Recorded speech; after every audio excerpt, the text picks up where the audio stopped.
Welcome to the Write and Shine, Shining Through Your Words series. And I am absolutely delighted to be joined by an incredible author, Mia Hanks, for our episode today. Mia is an incredible author with a very, very, very important message to share. Mia, I'm going to ask you to please introduce yourself and also share with us your message. Yes, so I'm Mia Hanks, and thank you for letting me come on today and speak. I'm a survivor of narcissistic abuse. I was married to a covert narcissist for 29 years, and within the last year or so, I've finally disentangled from that situation, and I decided to write a memoir about my experiences, just in hopes that maybe it will resonate with someone else. And I just want to raise awareness about narcissism and narcissistic abuse. It's really, I'm really passionate about that. So yes, I'm glad to be here today.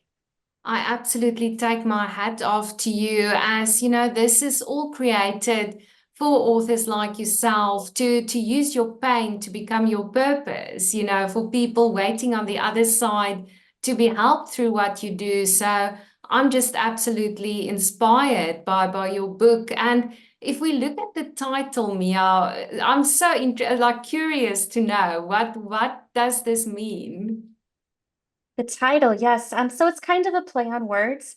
I got married very young. I was 21 years old when I got married, and it really was. I didn't know at the time, but I married a narcissist, which I didn't know I was a narcissist, and I think I was kind of molded and shaped and made into the bride that he wanted me to be, without me really realizing what was going on. So kind of a play on words, but I was sort of a bridesmaid into what he wanted me to be. That is incredible. I actually did catch up. I was, interestingly enough, also 21 when I got married. And it's definitely, if you can give advice to people out there contemplating, moving into relationships, what are the red lights that you didn't realize were there at the time? Yeah, there were a lot, and I think back, 30 some years ago, narcissism was not something people were talking about. I didn't really know. I never knew there was such a thing called narcissistic personality disorder. I didn't know that existed. And back then, if you thought about domestic abuse, an abuser, you thought about it being physical. Mental abuse, psychological abuse, it just wasn't on anyone's radar. So definitely there were red flags. And I would say the first red flag I noticed very early in my relationship was a general lack of empathy. My husband just could not empathize. He could not put himself in someone else's shoes or see things from someone else's perspective. He didn't really feel pain when others were hurting. Um, but I wrote this off as a personality quirk, and thought I was young, I was naive, and thought, well, it's just the way he is, and in time things will get better. But in truth, with a narcissist, those little things that you might see in the beginning, they only get worse, they don't get better. But again, I was naive, I was young, and I just I didn't know what I didn't know. And if I can ask you, Mia, your support network during your years of marriage, how did that look like? And did you feel, like a book is a big deal? This is almost like people seeing everything. Were you very open to your support network, or did you feel you were isolated on your journey? I always had I never had a lot of friends. As a couple, my husband and I didn't have a lot of friends. We had some, but um, you know, my husband is a covert narcissist. And so that means that he kind of wears this mask out in public. Everybody thinks he's great. He's this kind, generous, compassionate, caring person, but behind closed doors, he's manipulative, he's controlling, he's abusive. So as far as a support network, the only support I had during those years, I would say would be my parents. They were the only ones that really saw behind closed doors what was happening. Um, but I would say everyone else, they were just blinded by who they thought he was. So fortunately, I did have my family behind me, and when I made that decision to leave this marriage, I did already have that support in place, which was a huge lifesaver for me. But yeah, it was, and they were very encouraging with the book and wanting me to, help me promote and share my story. Yeah.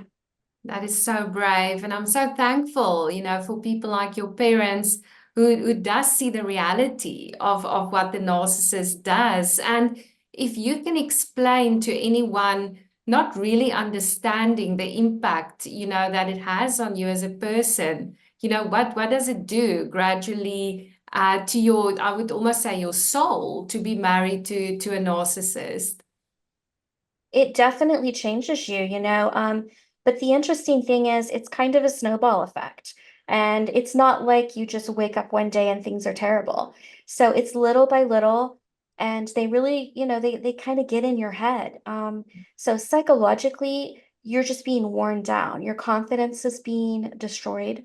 You're made to feel like you are dependent on the narcissist, that you can't make it without them, and you just every little bit of you and who you are and your identity, your likes, your hobbies, just your dreams, they're all completely chiseled away to the point that you kind of exist to serve this narcissistic being.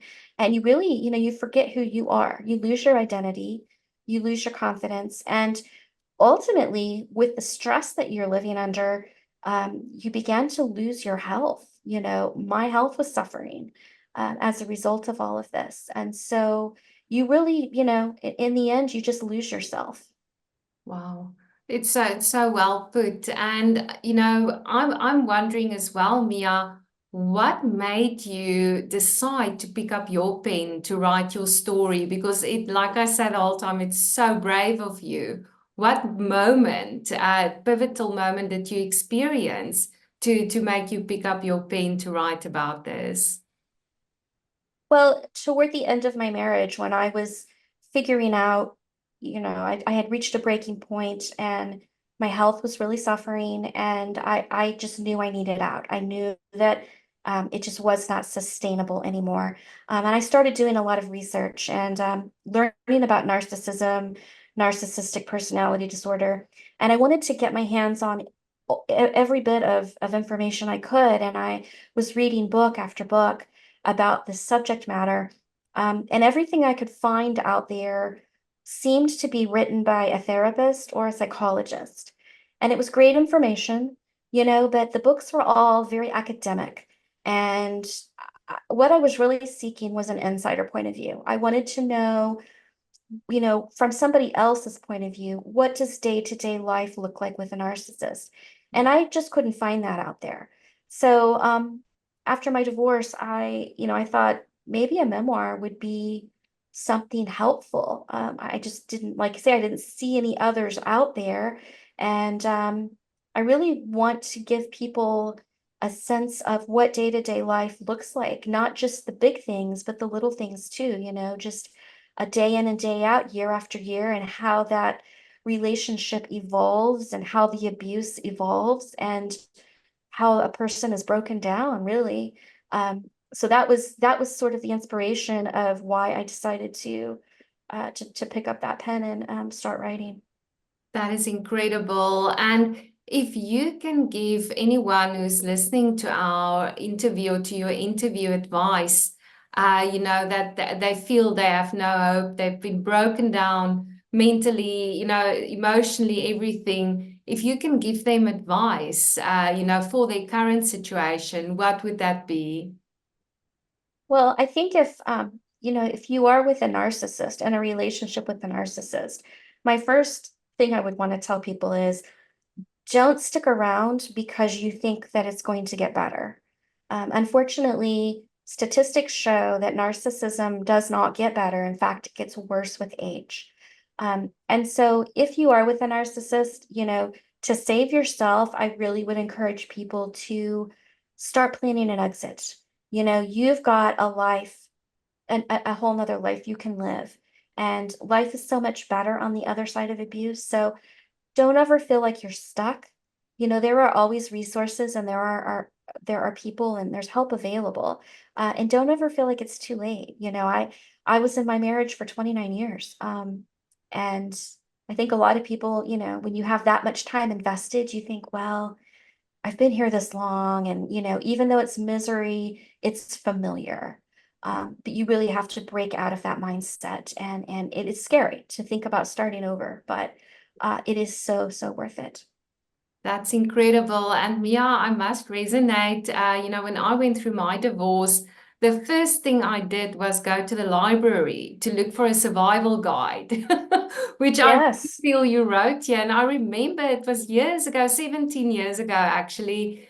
And I was just looking for a book. Am I going to survive my divorce? Well, because it felt so intense. I thought I'm gonna die. It sounds that Yeah. dramatic, but I had no idea how to rebuild. So I really feel you've created a survival guide here to say, listen, you'll make it. Yeah. I mean, and it is hard. Divorcing a narcissist is not like divorcing a neurotypical person. There are challenges that normal, quote unquote, normal divorces won't see. So I totally understand what you're saying. You feel like this is just craziness. And it's hard to see the light at the end of the tunnel. But it is there.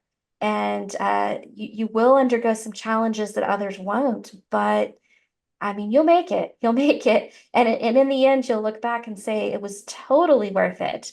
But yeah, you just need to set your mind on, you know, gaining your life, getting your life back.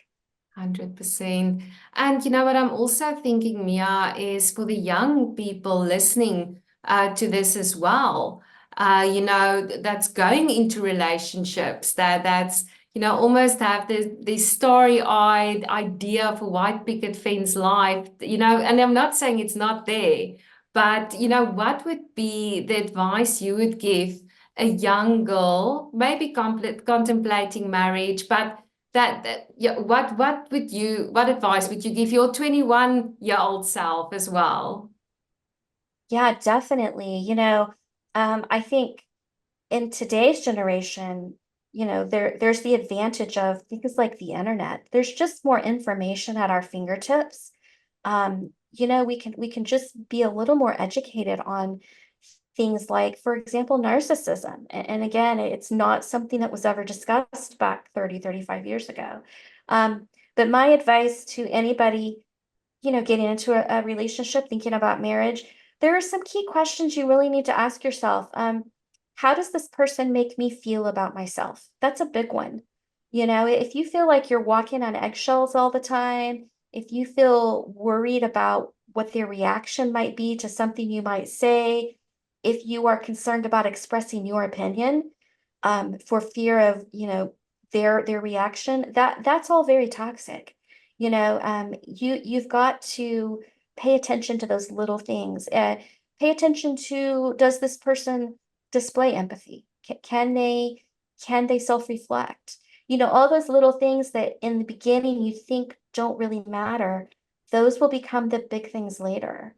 So you really need to take a deep dive into how this person makes you feel and how this person treats other people. That's a brilliant answer. And if I can ask you, Mia, in line with your stunning title for your book, how did you feel when you walked down the aisle so many years ago? Was there a little voice speaking to you, or did you feel confident going into your marriage? That's a really good question. Um, I I don't know that I felt confident really. I felt like this seems like what I should be doing. But I don't know that I would go as far as to say I felt confident. I think I was, and if I did feel confident, it was kind of a naive confidence.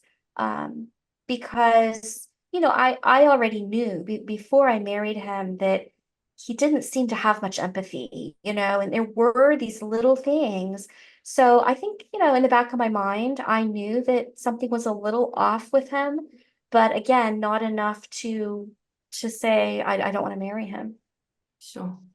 Thank you so much. And Mia, if anyone wants to buy your book, where can they get it?